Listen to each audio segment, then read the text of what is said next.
دوستان گلم این گازه درست کردیم، ببینید که خیلی روشن میشه. گازش هم خودم ساختم، نگاه کن، اتاقاز خودم ساختم. بعد اینم گاز به این خوشگلی میسوزه، ببین ببین، فقط با یه تویوب، نگاه کن چه خوشگل درست شده. یعنی همه چی ساخت خودمه.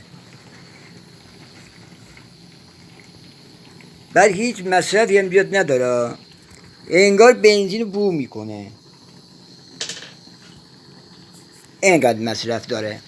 مثلا یه هفته رو روشن کنی اینو، فوقش یه نیم لیتر بنزین میخواد. نگاه کن، داشتن نگاه کنی.